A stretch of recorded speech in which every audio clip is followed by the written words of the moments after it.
it was $192 billion in the United States. By 2016, it'll be $370 billion. Now, we're talking about retail sales is no growth in the United States. Zero growth. Our population is zero growth. The same amount of product is going to be purchased retail in 2016 as was purchased in 2011. There'll be no growth. Look at the growth in online sales. What does that do? What does that say for brick and mortar stores? What does that say for Walmarts and Sears stores and good Lord. So the growth numbers are extraordinary.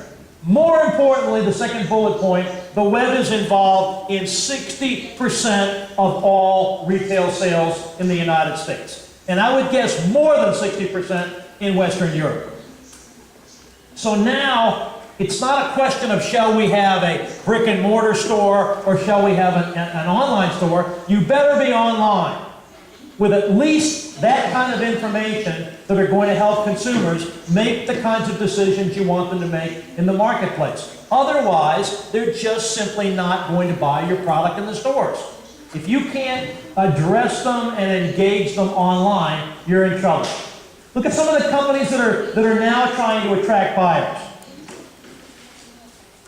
You know, one of the big disadvantages in my work in the early years in traveling was leaving your family, leaving the kids and my wife and friends and such. And talking 30 years ago, and then they invented fax machines, and I thought that was really cool. And I could get up in the morning and come down and write a note to the kids and go have breakfast. And by the time my breakfast was done, the concierge would come and have a nice, cute note from the kids, Hi, Daddy, we miss you. Now, I can't wait to get home to get away from them. It's unbelievable. Every time I turn around when I'm traveling, they're instant messaging me, they're texting me, they're sending me 26 pictures of the bird on the beach, and oh my gosh, they're sending me all the mail, they're scanning things, they're doing, so now this idea of foreign business, these are companies that are working as hard as they can to attract foreign, US dollars weak. So now you've got a Timberland, a company I do some consulting with in New Hampshire. Timberland is trying to sell hiking boots to kids in Bangkok because they have access to them better than they have access to kids in New Hampshire. So this idea of internet retail sales is going to continue to grow, not retail sales, internet retail sales. And it will come at the expense of traditional stores. Luxury retailers, there's been a standard belief in luxury products, and it exists in many companies right up until today, that you simply, you can't sell online. Luxury products do not sell online. They feel that brand essence can't be communicated online.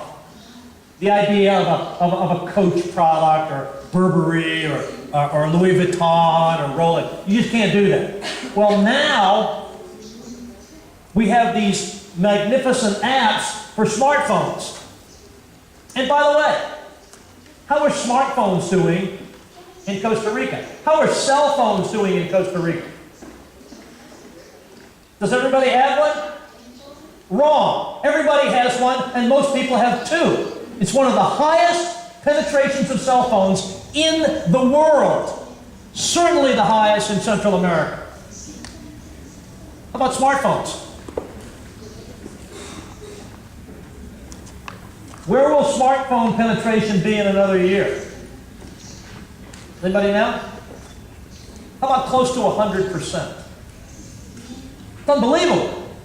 So now we have applications for smartphones that are allowing people not to buy luxury goods, but to get information about luxury goods. Now we can, download an app and create a dialogue, get consumers connecting with our brand. So they might not go to a website and with a QR, get a QR symbol, buy the product, but they'll get the information they need and they'll make the decision based on the online capabilities. So even luxury retailers are recognizing the opportunities here. And this concern is changing dramatically. Brand essence can be communicated online. Because now online includes these emotional videos and stories and testimonials and demonstrations of products in high definition. It's extraordinary. Television was the glamour medium for so many years in terms of advertising. No longer. Now it's that screen right in front of your face. Broadband, as you know, is the capacity to carry across cyberspace what you need carried. We now have the ability to move things extraordinarily fast.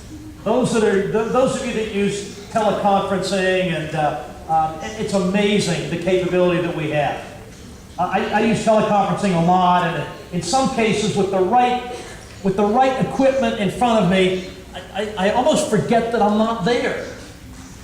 It's amazing to see. So now all of a sudden broadband width is going to change even more what we can do. Now we can just ship stunningly large files across the internet. Some of the new products I want to mention quickly. Are we doing okay?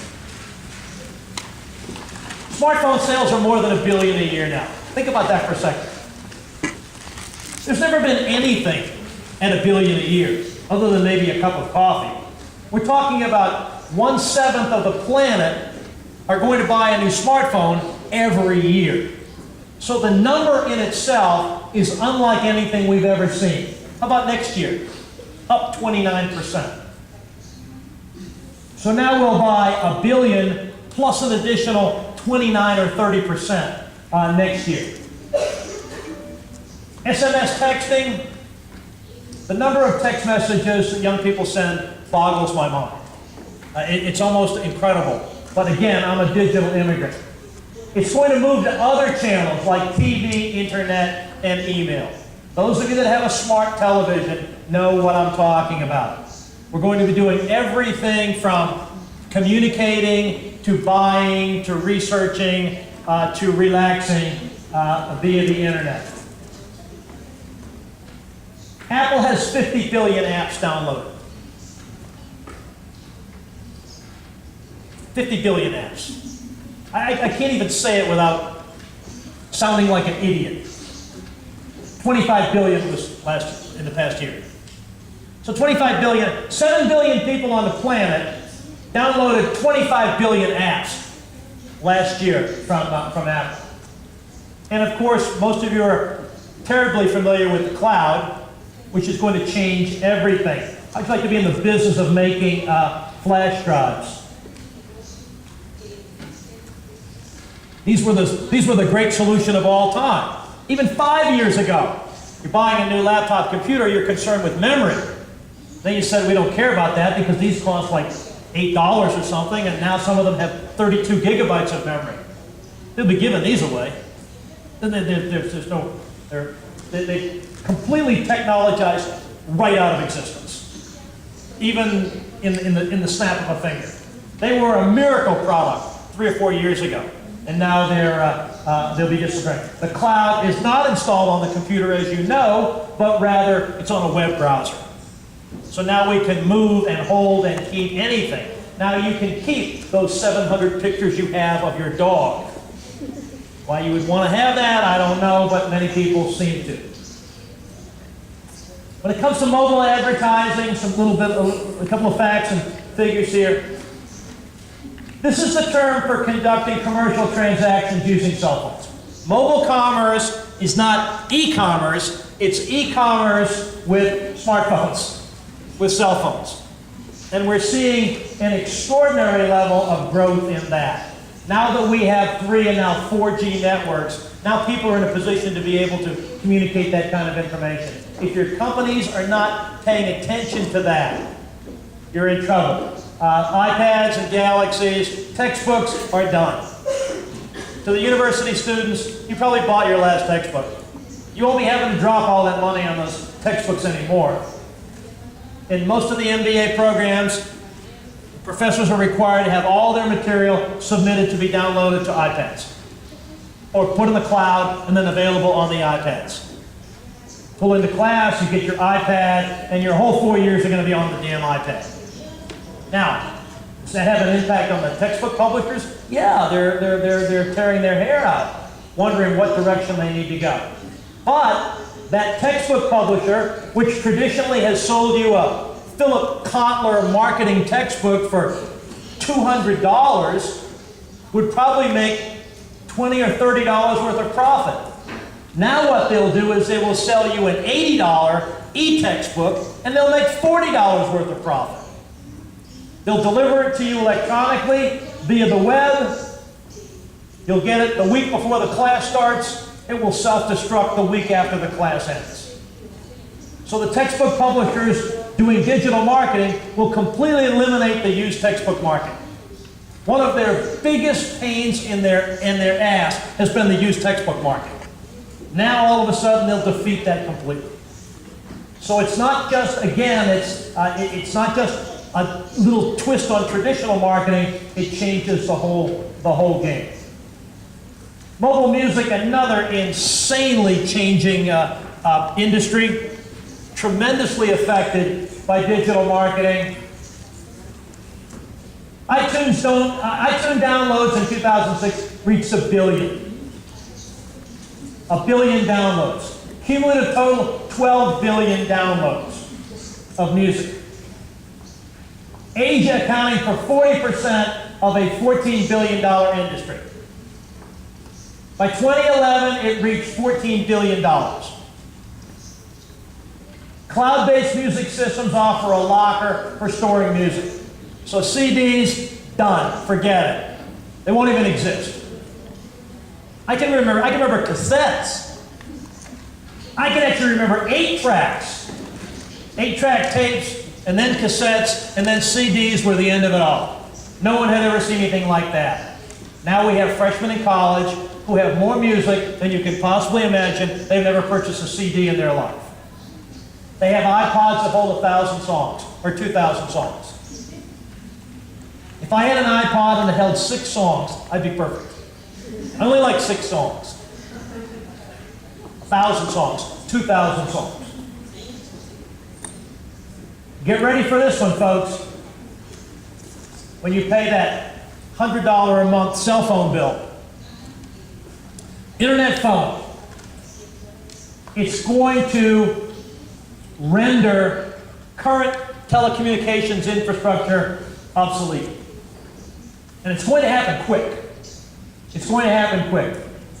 Not only the potential, but the absolute potential to be able to do that. It only accounts for a small percentage of total global calling, but it is going to explode. How do we know? Microsoft dropped $48 billion on Skype. Skype wasn't making any money. Skype was not successful. Microsoft says, we got to go there. We got to do this. Because Microsoft is one of those companies that just thinks ahead. They think digitally ahead. Saw an interview with Bill Gates, and they say, gosh, you've been around for a long time now, you're in your 60s. How do you stay excited about this industry? And his answer to that was, he stays excited about Microsoft because so many of the things that they're going to be doing in the next 5 years make all the stuff we're doing now seem almost like a child's game. I'm thinking like, holy crap, what's he talking about? What will be next? So when you see a company like Microsoft drop that kind of money on Skype, you know that big changes are afoot. I want to take you through a short case. The digital readers. Many of you probably use a digital reader. A Kindle,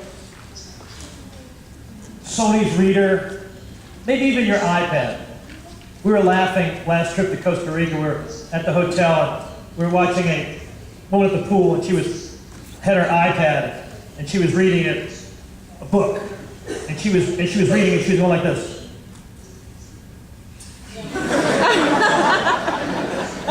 She kept doing it, it was hilarious. It was amazing. It was amazing. But the iPad, the Kindle app for iPad, and a Kindle makes it look like a book. It has like edges of pages, and some of them are a little frayed a little bit, and you can even my lovely wife, she doesn't really get, when she's flipping through pictures, she goes. It drives my daughter insane. But this was a hot topic. This is a big deal in marketing. The great Sony, one of the pioneers, one of the top 100 brands in the world, consistently, year in, year out, looks at digital readers. And they say, this is a big industry. This is a big change. We're going to be there. So what Sony did was, they're a hardware company. They developed the Sony reader, and it was a good one. They developed the product. Was it a good idea? Now, I'm not leading you in a direction here. I'm asking you to consider it from the standpoint of a case analysis. Did they read it right? They had sales projections.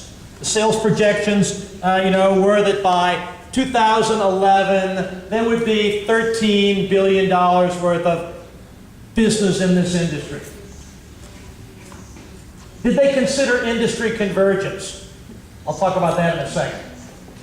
Innovations, what the heck happened? What happened to Sony on this one? There it is. That's the Sony e-reader. It was nice, it was good looking, it was very effective, it was probably better than the Kindle, it was as good as any of the products out there. When I was here last time, I mentioned industry convergence. And when you look at some of the terminology or the mentions here, 2000s were the broadband decade, the disintermediation decade, the iPod decade, the blog decade. This decade is being referred to as the decade of Instagram. I don't see the digital e-reader decade up there.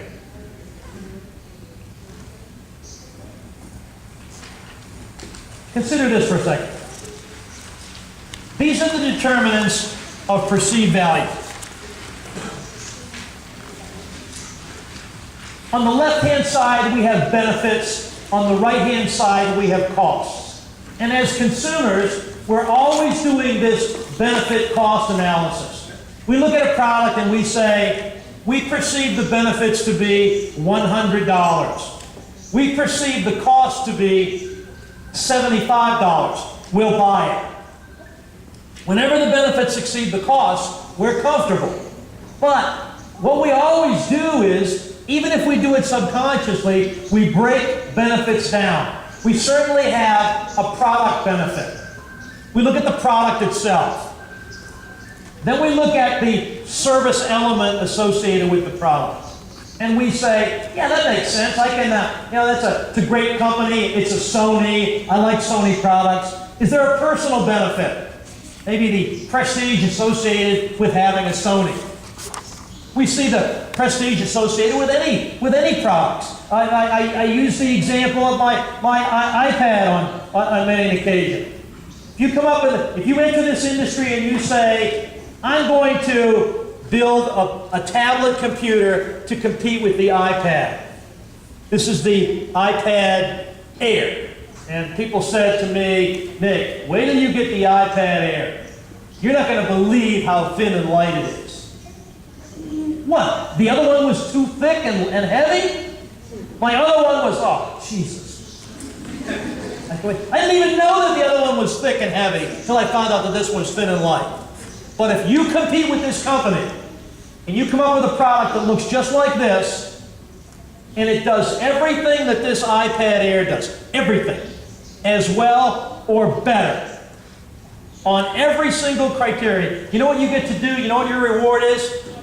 You get to sell it for $300.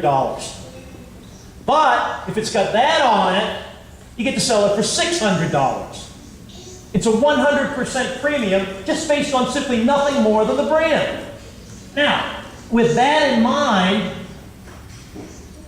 I want that to end up on the floor. With that in mind, is there a personal benefit from having an iPad? Yeah, there's a big one.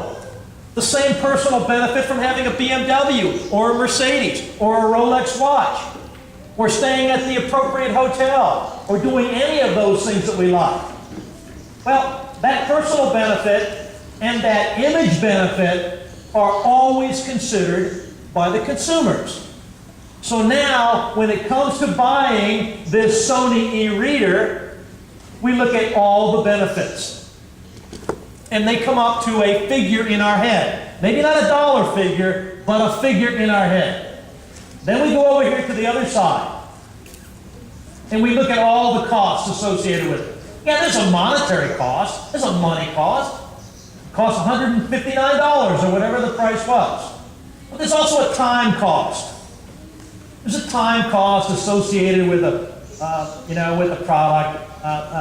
Father's Day was a couple of weeks ago in June. My son bought me this really cool attachment for my iPad, and it's like the best one you can get, and it has like a keyboard, and it syncs with it with Bluetooth, and it's really cool looking. It was a near-death experience for me. It was just awful. To hook it up, and now it's no longer thin and light, now it's heavy and fat, and it does all these wonderful things that I have absolutely no interest in, and it's probably somewhere at my house. I have no idea. I had to put it on there and pretend I knew how to use it, but the time cost was numbing. The energy cost, a huge energy cost for me. A huge energy cost involved, and also a huge psychological cost. I felt like an idiot with it. If somebody has one in here right now, I'm sorry, but I just didn't. It was a huge. So when I looked at it, I said the costs exceeded the benefits. When it comes to this product, did the costs exceed the benefits? They very likely did. And what role did industry convergence play in the whole deal? Sorry. Well, take a look. Bloomberg Business Week. 20 dying technologies. The e-reader. It's a brand new technology. It was extraordinary. You could download books to your Kindle, and my wife I'd see her with library books from the library, and I would say, why don't you just buy them electronically and download them to your no, they're free at the library. Drive to the library, drive back, stand in line with the line. So, 20 dying technologies. The Telegraph from the UK. E-readers, dying technology. The e-reader as we know it is doomed. Doomed. Brand new technology. However, Microsoft pays $1 billion for the Nook. Does anybody know what the Nook is? The Nook was the e-reader from Barnes & Noble. BarnesandNoble.com. I just said that Bloomberg says it's a dying technology. The Telegraph says it's a dying technology. This one says the e-reader is doomed. And then I say, Microsoft pays $1 billion for the Nook. The worst of the e-readers. What? I said 5 minutes ago, that if Microsoft gets in there, get ready, because they're smart. They spent $49 billion for Skype, and now they're coming up the Nook. They couldn't give those damn things away, by the way. Barnes & Noble. Why would Microsoft step in? And the answer lies in the top there. It's not the hardware. It's the publishing. So that e-reader that we talk about, that $159 Kindle e-reader, well, let me get out of the baseball scores here. I know you can't see that from where you are. It's my Kindle app. It's a free Kindle app for the iPad. Those are all my Kindle books. Well, all of a sudden, Sony's standing there saying, what the hell just happened here? As they go out of business with their e-reader, but Microsoft buys the Nook from Barnes & Noble with all the publishing rights. So now Microsoft has access to the books that you download, not to your e-reader or your Kindle or your Nook, but rather to your Samsung Galaxy or to your iPad. Again, they were one step ahead. They saw the industry convergence and they said, this is crazy. So now instead of having that navigation system that you plug into your car, or the Kindle e-reader, or the Sony e-reader, now you've got one device. And now that one device is going to be able to do everything. We see it all the time. Apple didn't want to introduce the iPad mini, they had to. The devices were getting smaller. The smartphones were getting bigger. They had to be in that range there. So when we look at it from the perspective of Sony's marketing strategy, distribution looked great. They had that Sony Magic distribution system. The Japanese companies are the world champion marketers. Promotion, they were spending the money. They were spending plenty. They were going to outspend every other e-reader. The price was in the zone. Their price was right in that sweet spot area. $149 to $199, but the product just was disappearing before they could even think. So, and again, I've got the easiest job in the world. I can hide in a classroom or making a presentation and make fun of the great companies for making mistakes. That's not what I'm trying to do. But when you look at it from the perspective of this digital world, boy, there's a trap out there. And it can trap the living daylights out of you. Whether if you make digital cameras, you're screwed. If you make navigation systems, you're screwed. If you make e-readers, you're screwed. If you make any other number of products, you don't have a chance because the industries have converged and they put them all in. One. It's amazing to see when it happens, but boy, it can be expensive. Let me offer you some challenges.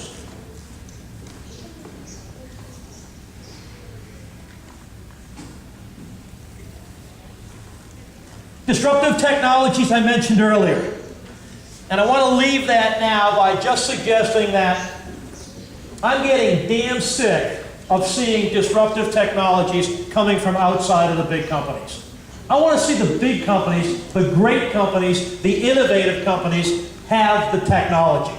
I want to see them come up with these disruptive technologies that changes the way we think.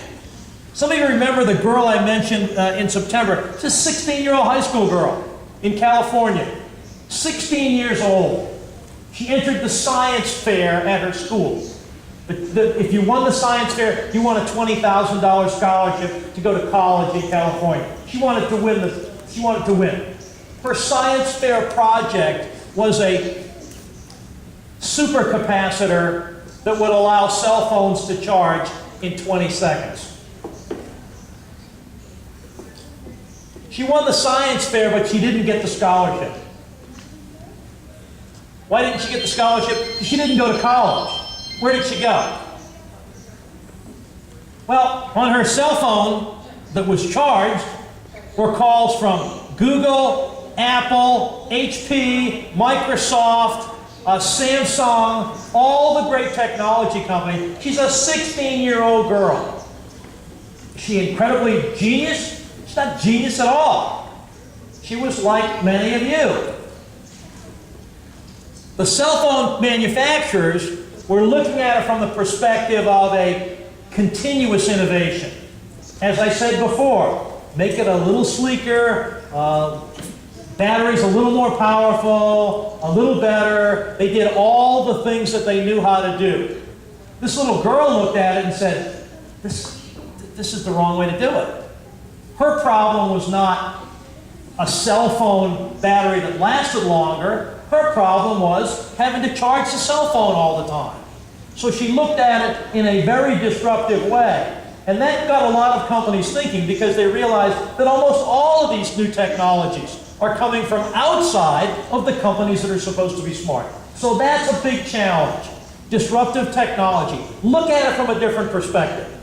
Just kind of step back and consider, maybe this problem that we're solving is not really the problem. The example I gave of Apple being so proud of their 8-hour battery and thinking that's a selling point. It's not a selling point. It's a problem. The problem is the batteries don't last long enough. The second one, the second challenge for tomorrow's